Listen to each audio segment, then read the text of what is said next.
Hello മക്കളെ, 3 മാർക്കിന്റെ question ആയിട്ടാണ് സാർ എന്ന് വന്നിട്ടുള്ളത്. ഇവിടെ നോക്കട്ടാ, right arithmetic sequence having first term 3 ആവണം. Common difference 2. എന്തോ പണിയുണ്ടോടാ? ഫസ്റ്റ് ടേം 3 ആണ്, കോമൺ ഡിഫറൻസ് 2 ആണ്.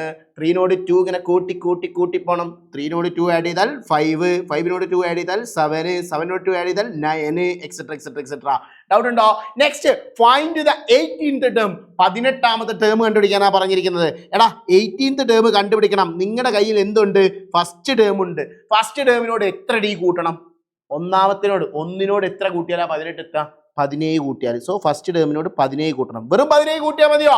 പോരാ, ഡി കൂട്ടണം. കോമൺ ഡിഫറൻസ് ആയിട്ടുള്ള ഡി കൂട്ടണം. അങ്ങനെയാണെങ്കിൽ പറഞ്ഞേ, x1 ആരാ? ഫസ്റ്റ് ടേം 3 അല്ലേ? 3 + 17 ഇൻറ്റു എത്ര ഡി എടാ? ഡി 2 അല്ലേ?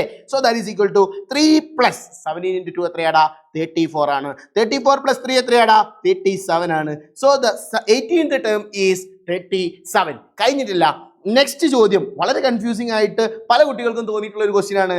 What should be added to 8th term to get 10th term? ഇതിലിപ്പോൾ എന്താ ഡൗട്ട്? എനിക്ക് മനസ്സിലാത്തത്. 8th ടേമിൽ നിന്നും 10th ടേമിലേക്ക് പോവാൻ എന്ത് ചെയ്യണം? എന്താ ചെയ്യേണ്ടത്? 2d കൂട്ടണം. 8നോട് 2d കൂട്ടിയാൽ 10ലെത്തി. 2d എന്ന് പറഞ്ഞാൽ ആരാടാ? 2d എന്ന് പറഞ്ഞാൽ 2 ഇൻറ്റു കോമൺ ഡിഫറൻസ് 2 അല്ലേ? 2 ഇൻറ്റു 2 എത്രയാടാ? 4 അല്ലേ? സോ ദ ആൻസർ ഈസ്, ഈ ക്വസ്റ്റ്യൻ ആൻസർ ഈസ് 4.